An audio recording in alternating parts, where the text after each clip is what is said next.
Bonsoir à toi, je suis Big Joe et bienvenue dans les histoires d'amour. Avant qu'on commence, je vais te demander quelque chose. Ferme les yeux 2 secondes. Pense à cette personne. Tu sais laquelle? Celle que tu aurais pu garder, celle que tu as laissée partir ou qui t'a laissé partir. Elle existe dans la vie de presque tout le monde. On n'en parle jamais à voix haute, mais elle est là, dans un coin de la mémoire. Elle apparaît quand on entend une chanson qu'on écoutait ensemble, quand on passe devant un endroit, quand on voit son nom apparaître par hasard sur un réseau social. Aujourd'hui, on va écouter 2 personnes qui ont vécu ça. Une femme qui n'a pas pu partir, un homme qui a laissé partir. Et tu vas voir, c'est la même histoire, des 2 côtés du miroir. Je m'appelle Aminata, j'ai 33 ans. Je suis ingénieure en cybersécurité à Lomé.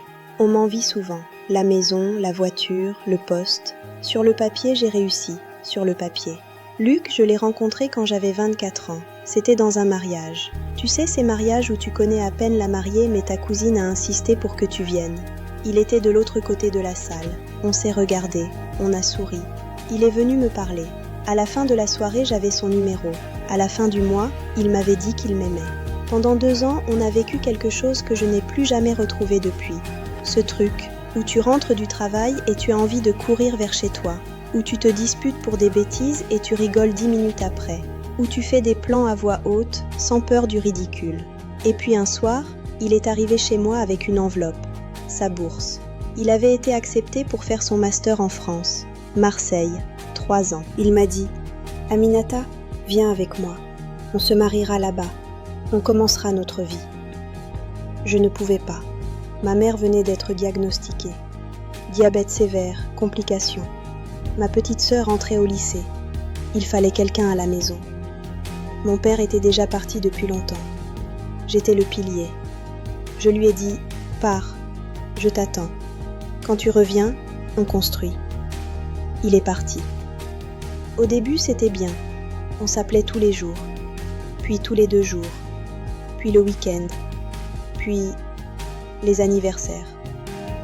Au bout d'1 an, il m'a dit qu'il avait rencontré quelqu'un. J'ai dit que je comprenais. J'ai raccroché. Je n'ai pas pleuré tout de suite. J'ai pleuré 3 mois plus tard, en achetant du pain, sans raison, au milieu de la boulangerie. L'année dernière, j'ai vu sur Facebook qu'il s'était marié. Une femme malienne, jolie, qui a l'air gentille. Il y avait une photo de leur petit garçon. Il s'appelle Yann. J'ai fermé l'onglet. Je n'ai pas pleuré. Et c'est ça, le pire. Ce n'est pas qu'il soit parti. C'est que j'ai arrêté de pleurer. Parfois, quand j'entends un avion la nuit, je pense à lui. Je me demande s'il aurait été heureux avec moi. Je me demande si ma vie aurait été plus pleine là-bas avec lui, même loin de tout ce que je connais. Je ne sais pas. Ce que je sais, c'est que ma mère est morte il y a 2 ans. Ma sœur est partie étudier à Dakar. Et moi, je suis restée, toute seule, dans la maison qui n'a plus besoin de personne. J'étais le pilier. Et le pilier, maintenant, il porte le vide. Aminata pensait qu'il reviendrait.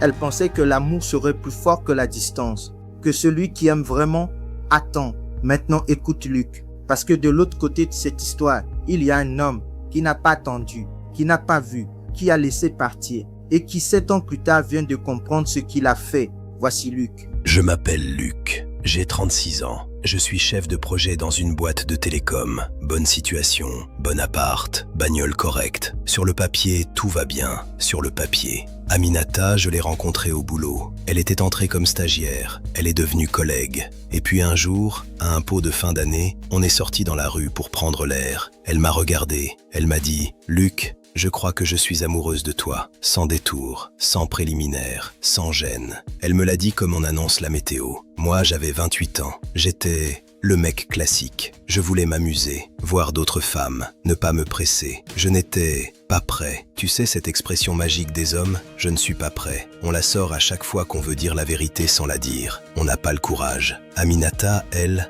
m'aimait pour de vrai. Elle me faisait à manger quand j'étais fatigué. Elle se souvenait de mes histoires. Elle riait à mes blagues, même quand elles étaient pourries.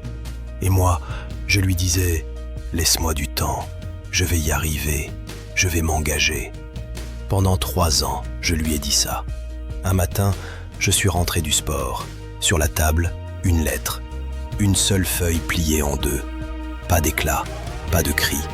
Elle avait écrit « Luc, je ne peux pas attendre quelqu'un qui ne sait pas où il va.